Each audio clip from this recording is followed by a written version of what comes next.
want is right here. We gon' give them what they came for. We gon' take it up from last year. Shoot 'em my shot, boy, I'm long range. Me and the team on the same thing. Stayed down, never switched up. Only thing changed was the game. I'm in the zone now. Nothing can change what we on now. When I pull up, know it's going down. Foot on the gas, ain't no slowing down.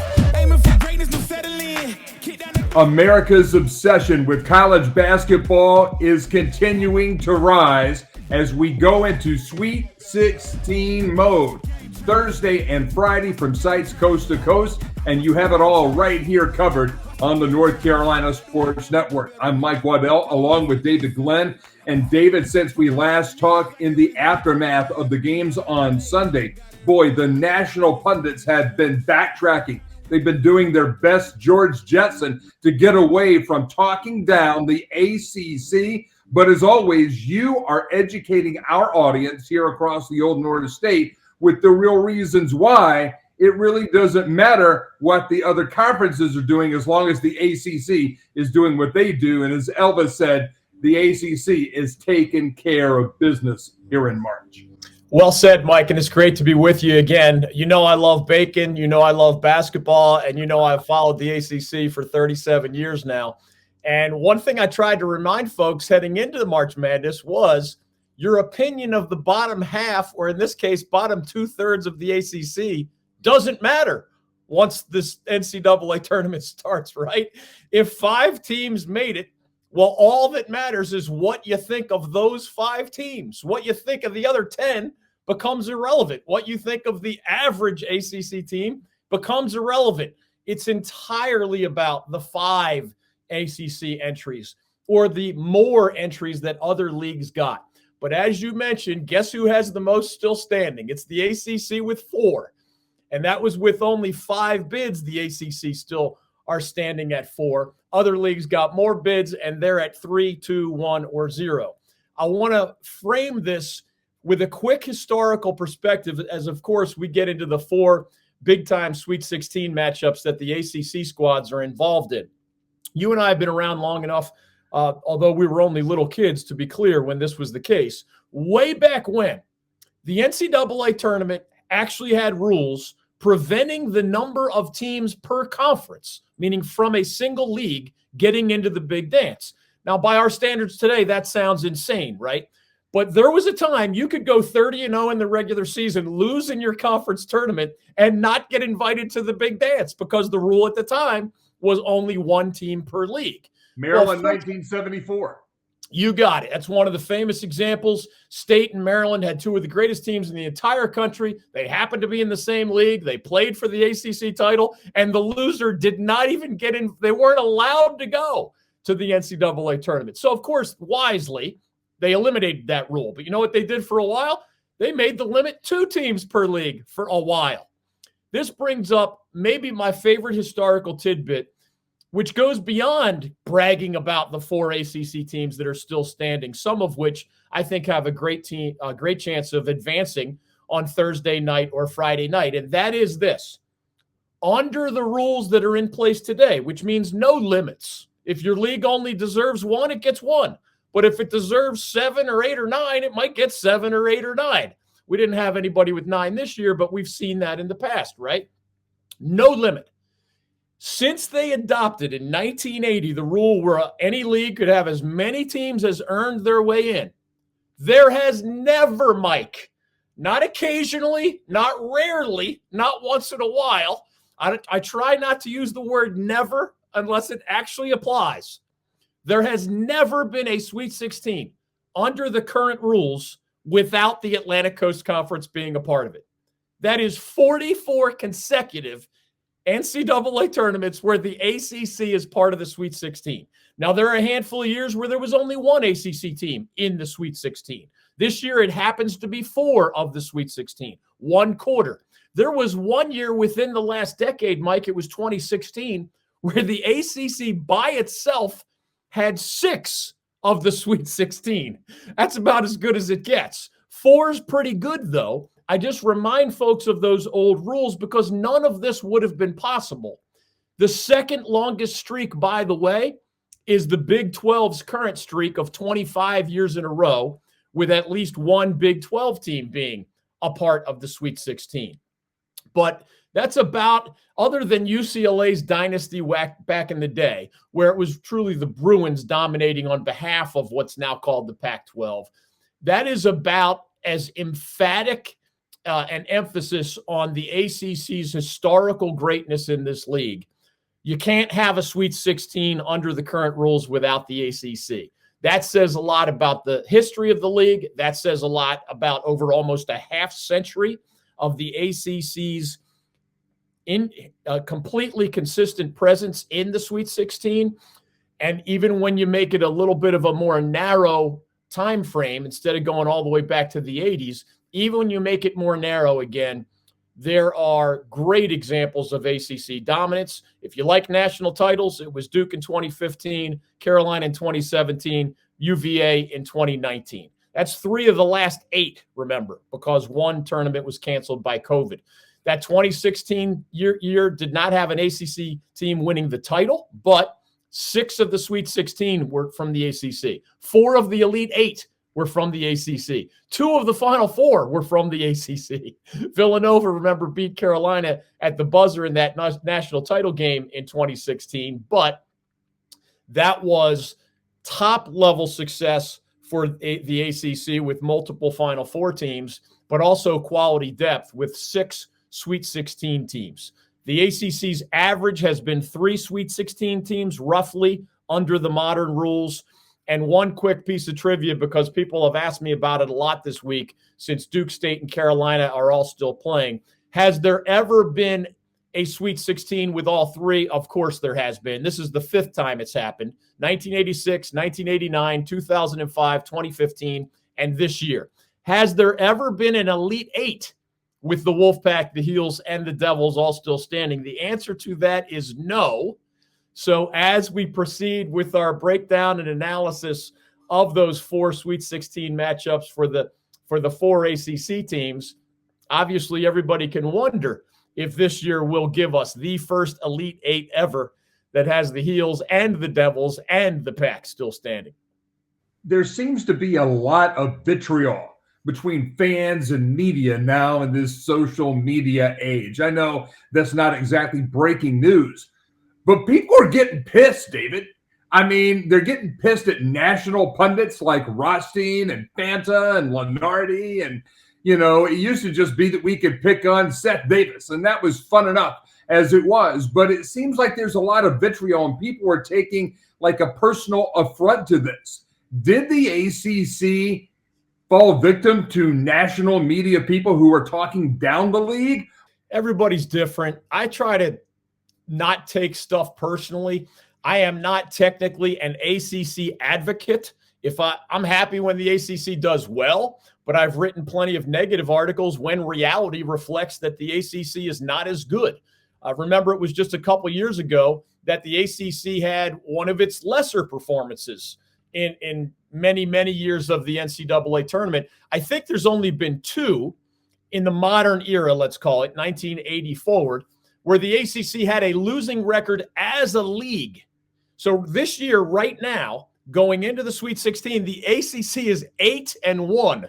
That's really, really good, obviously.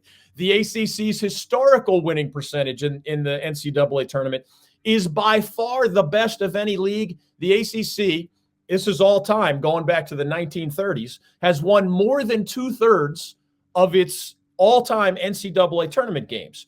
But when the ACC won 4 games and lost 7 in 2021, the first tournament after the COVID event was canceled, I wrote negative things. Why? Because that was as big a faceplant as the ACC has ever had in the NCAA tournament under the modern rules. Again, I think there was only one other example where the league as a whole had a losing record.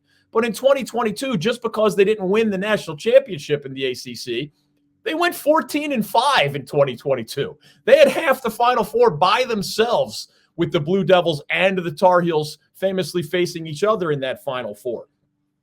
And that was after a regular season narrative that the ACC was down. My biggest pushback is that sometimes, like in 2021, the national naysayers were proven right. The ACC had a mediocre regular season and then a horrible NCAA tournament. So they were right that time, 3 years ago. Where I think people go sideways is, and the national pundits are guilty of this too, the average team argument. How good is your league from 1 through 15? It doesn't matter if the pundits are right when they say it's not a great. It doesn't matter. I will die on this hill, Mike. It doesn't matter what your average team is. It does not matter. You don't send your average team to the NCAA tournament. You send your best teams. The Big East was one of the best leagues in America this year, and the Big East got only 3 teams in. I personally don't think the Big East middle-of-the-pack teams got screwed at all. You didn't win enough games, and you didn't win enough away from home. I love Jeff Capel of Pitt. I love Steve Forbes at Wake Forest. But I don't think Pitt or Wake really got screwed, and I don't think the fact that the ACC is doing well automatically means that Pitt and Wake got screwed. Take yourself off the bubble by having more than 2 great wins. That's what Pitt had, 2 great wins and too many ugly losses. Win away from home if you're Wake Forest. Again, you can take yourself out of the bubble conversation by doing one of those 2 things: more quality wins, which Wake had, or more away from home, which Wake didn't have. Pitt had enough away from home, but not enough quality wins. I don't feel bad. I feel bad for the players and coaches because I like those guys, but I don't think anybody was out to get them, nor was anybody out to get St. John's or Seton Hall or Providence, those second-tier teams from the Big East. Once this big dance starts, guess what? Those 3 Big East teams that got in, they're 6-0. They deserved high seeds, got high seeds, and are proven to be worthy of those high seeds. The 5 ACC teams that got in, one was a borderline team and lost quickly, Virginia. The other 4, 3 of them earned high seeds. The other, Wolfpack, won the ACC title, and all 4 of them have been proven worthy of getting into this big dance. So I push the conspiracy theories to the side. I'm excited about these 4 matchups and our analysis, whether you're just enjoying our breakdowns or maybe trying to benefit from our expertise by winning, perhaps in the gambling context. That's up to you. But I'm ready for some bacon and basketball, baby, here in 2024. That's David Glenn. I'm Mike Waddell. When we come back from this timeout, we'll talk more bacon and basketball presented by the North Carolina Port Council, Carolina State, Duke, and Clemson. All on the docket. We'll get to those previews coming up next. One of my favorite restaurants in Raleigh for many years now has been The Oak, Scratch Kitchen and Bourbon Bar. It's located on Lake Boone Trail, which is a perfect location for a great meal and beverage if you're on your way to nearby Carter Finley Stadium or perhaps PNC Arena for a concert, Wolfpack or Hurricanes game, or other event. The menu is incredibly tasty and creative. The atmosphere is a lot of fun. The bourbon options are as high-end and varied as you'll find anywhere. The staff is super classy and first-rate, and I've just always loved the people, the food, and the overall vibe there. When I took Carolina Hurricanes owner Tom Dundon to lunch, yes, meaning the billionaire who owns the hockey team, I took him to The Oak. Seriously, it's that good. Learn more or make a reservation by visiting their website, theoakraleigh.com. That's theoakraleigh.com. 4 ACC teams in the Sweet 16. Let's start our previews off with the Thursday games, and both in the same regional, North Carolina and Clemson. The Tigers will play first. They're in the 7-09 game. The 6 seed Tigers against number 2 seed Arizona. Arizona has the Pac-12 Player of the Year in Caleb Love. They also have former North Carolina men's basketball assistant coach Steve Robinson, who is now in the Assistant Coaches Hall of Fame. He's on the sideline out in Tucson. This ought to be a heck of a game. It'll be the Wildcats and the Tigers, David Glenn. Who do you like in this one? Well, if I could narrow it down to one thing, and I know sometimes you want me to give you one thing before I go in 10 different directions, I would narrow it down to a name that ACC basketball fans already know well, and you just mentioned it. The Pac-12 Player of the Year is Caleb Love. He is very talented. He is also very volatile and very unpredictable as a talent. Maybe volatile is a new word. Volatile and unpredictable. ACC fans know this. UNC fans know it better than anybody, given Caleb Love's 3 years with the Tar Heels. He scored only 2 points in a regular season loss at Southern Cal about 2 weeks ago. And Caleb Love scored only 6 points in a Pac-12 tournament loss to Oregon even more recently. Now, he is capable of scoring 30 points on you, and he has done that during the regular season for the Arizona Wildcats. He's also capable of a 4 or 5 turnover meltdown or a very low scoring performance like those 2 that I just mentioned just within the last couple of weeks. He can either kill you from three-point land when he's feeling it and has his confidence going, and he can also go 3 for 12 or worse from beyond the arc. He was actually 3 for 12 just the other day against Long Beach State in the round of 64, and then Love was also 1 for 7 in that Oregon loss that I mentioned in the Pac-12 tournament. When your opponent's best player is that erratic, you always have a chance, and that applies to the Clemson Tigers here, especially if you can throw that player off his game. I will be very intrigued, Mike, to extend my one thing to see which player Clemson coach Brad Brownell puts on Caleb Love. Remember, Caleb Love is not a true point guard for Arizona. Kind of like the Tar Heels have Elliot Cadeau as the point guard and R.J. Davis is more on the wing. R.J. Davis's former backcourt partner in Chapel Hill does play some point guard, but he's also often on the wing. Will it be 6'4" Clemson point guard Chase Hunter, the fifth-year senior who matches up with Caleb Love some of the time, or is he going to take the Arizona point guard? Joe Girard's a heck of a player and a very experienced guy with a high basketball IQ, but he's not really a great one-on-one defender. He's a couple inches shorter than Caleb Love. Probably won't see that matchup very often, if at all.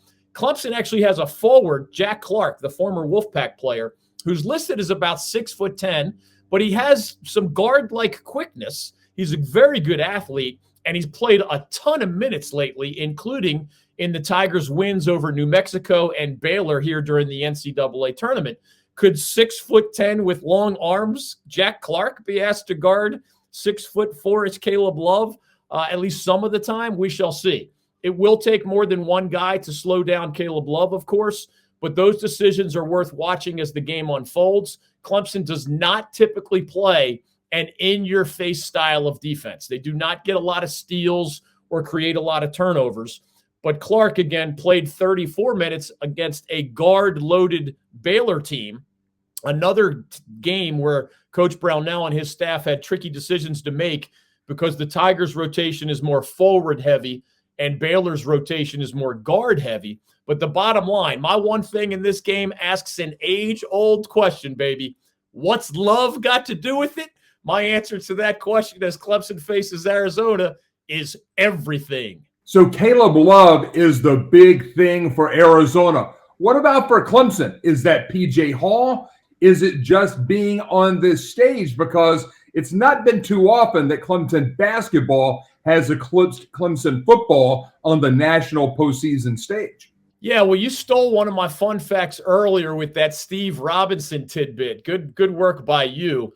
But I wanted to point out a contrast here as we get into the rest of this breakdown. Brad Brownell has 7 of his top 9 players homegrown, essentially, signed from the high school ranks. Joe Girard's a Syracuse transfer, of course. Jack Clark has been at 3 different schools, including NC State. But they're the 2 exceptions in Brad Brownell's top 9. Tommy Lloyd, the head coach at Arizona, assisted by Steve Robinson, who, of course, knows Brad Brownell's system at Clemson extremely well, given his time under Roy Williams at UNC. Tommy Lloyd was an assistant to Mark Few at Gonzaga for about 20 years, and this is only his 3rd year at Arizona. This is already his 2nd Sweet 16 with the Wildcats, and he's recruited well, but he became the Arizona coach at around the same time we're dealing with the transfer portal and immediate eligibility. So whereas 7 of Clemson's top 9 are homegrown guys who have gotten to grow up together, Arizona's lineup is Caleb Love, formerly of UNC. It's Umar Ballo, the big guy in the middle, another all Pac-12 player, 2-time all Pac-12 in his case. just a huge 7-footer, 260 pounds. He's formerly of Gonzaga. There's other senior guard, Pelle Larsson from Sweden, second team All Pac-12. He's formerly of Utah. And the two other starters, one of them, Keyshawn Johnson, is formerly of San Diego State. This is actually his first year at Arizona. So it's a totally different approach to things. And I wonder if Clemson, knowing each other better, being more experienced overall, Arizona has a sophomore in its starting lineup. The Tigers are almost all juniors and seniors, especially in the starting lineup. Will those intangibles matter if this is a really close game? Because those intangibles hurt Arizona at times in the Pac-12 tournament and the final stretch of the regular season. One quick style of play note on this as well. Along with Arizona, UNC's opponent out there in Los Angeles, Arizona is the fastest tempo team left in the NCAA tournament. They want to run, and they're good at running.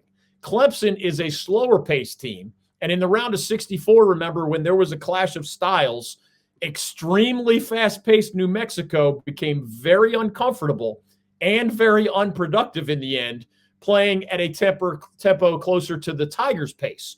We'll see if Clemson can do something similar against an Arizona team that is very up-tempo like New Mexico, but also does have more big-time offensive weapons than what the Lobos had to offer. We saw fifth-year senior point guard Chase Hunter had a great game against Baylor. He bounced back, remember, from some shaky performances in recent weeks with that team-high 20 points against the Bears, team-high 6 assists, 2 steals, 3 out of 5 three-pointers, 7 out of 8 free throws. The junior forward Ian Shefflin was very solid too. Sophomore forward R.J. Godfrey was excellent off the bench against Baylor. Fifth-year senior Jack Clark defended like a madman against the Bears and grabbed 8 rebounds.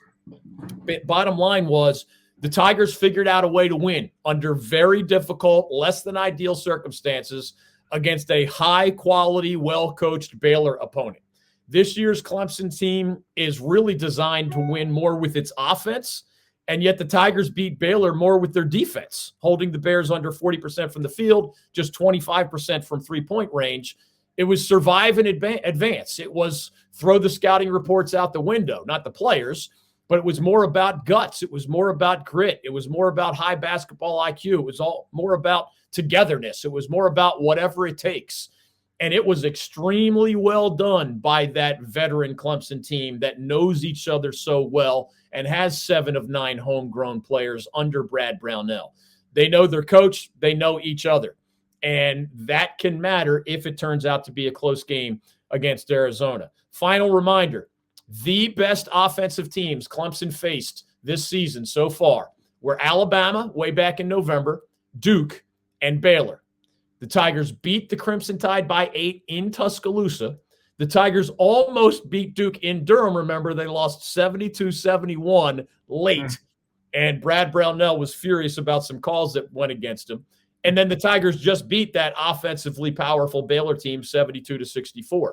They also beat an explosive UNC team in Chapel Hill, these Clemson Tigers. That is a pretty darn good track record against the best offenses Clemson has had to face this season. Perhaps it bodes well for their matchup against Arizona on Thursday night in LA.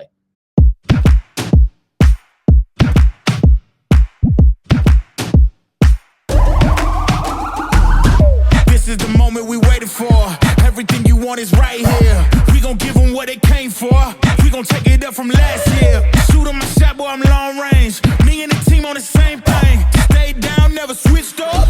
Only thing changed was the game. I'm in the zone now. Nothing can change what we on now. When I pull up, know it's going down. Foot on the gas, ain't no slowing down. Aiming for greatness, no settling. Kick down the doors, they won't let me in. Taking no L's, yeah, I gotta win. Watch me kick down the doors, they won't let me in. Who running the game now? Foot on the gas, can slow down. No, my team, we holding it down. We know we running it now. Watch the game change. Watch the game change. Watch the game change. Watch the game change, yeah.